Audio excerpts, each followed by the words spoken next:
Thank you, Chairman Burris, members of the committee. I just want to talk briefly about the constitutionality of the statute. That's a couple of representatives raised that. I believe that it is unconstitutional and will be struck down by a court. It's unconstitutional for two reasons. It violates the First Amendment because, if you will note, it doesn't just ban funds going to abortion providers. It bans funds going to anybody who contracts with an abortion provider or refers somebody to an abortion provider. So say you have a rape crisis clinic and there's a woman at the who requires services, and she's referred by the rape crisis clinic to get AIDS testing at Planned Parenthood.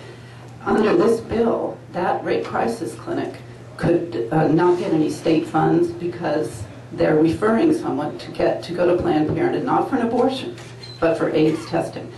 So this amounts to an illegal boycott, and it's a First Amendment violation. It's also a violation of the Equal Protection Clause of the Constitution. You can't single out Planned Parenthood, and there's been enough testimony, both in the Senate and here in the House, that shows that you are targeting Planned Parenthood, and specifically all the court cases, especially the court case in Tennessee, says that is illegal.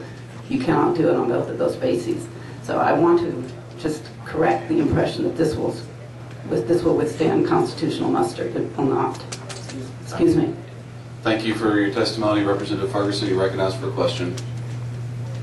I just want to clarify, and I still want to hear from the health department because I'm unclear on the grant. But okay. I just want to clarify what you said now. It doesn't involve just Planned Parenthood, but any organization who has any contact with Planned Parenthood?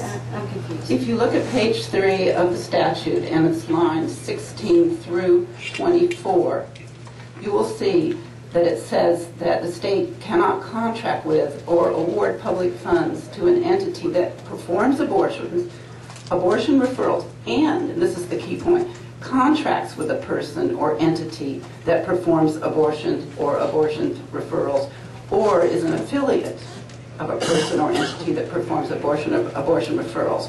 So who contracts with Planned Parenthood or other abortion providers, although clearly this is targeted? Utility companies, service providers, medical equipment people. The list is endless.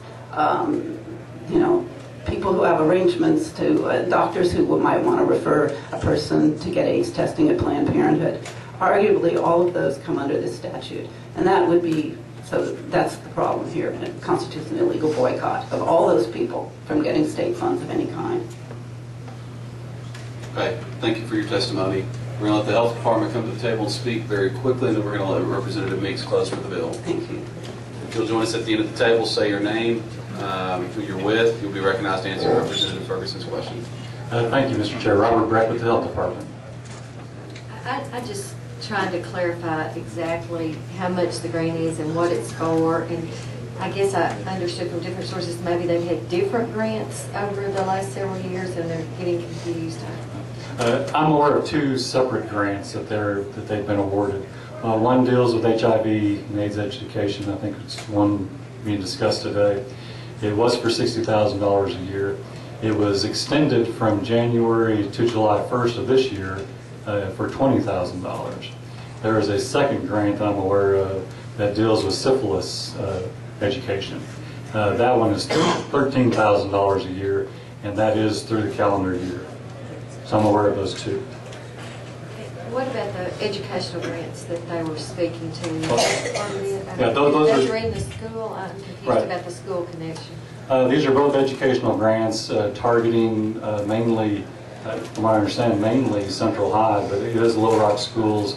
Both of these, the syphilis and the HIV, they're two separate grants. Both target essentially the same communities or the same individuals. One's for $13,000 for the calendar year. The other one is for $20,000 for the first 6 months of this year. It will come up for bid again in July.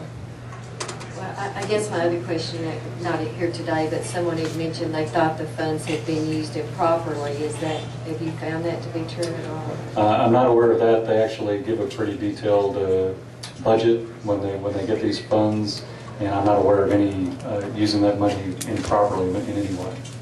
Okay, thank you for your testimony. I'm sorry, Representative Butch Wilkins had a quick question. Robert, are you saying none of this money is used for abortion? None of this money is used for abortion. It is used for, very specifically, for the one grant for syphilis education, the other grant for HIV/AIDS education, and mainly for Little Rock schools. But no, none of this money can be used for the abortion services.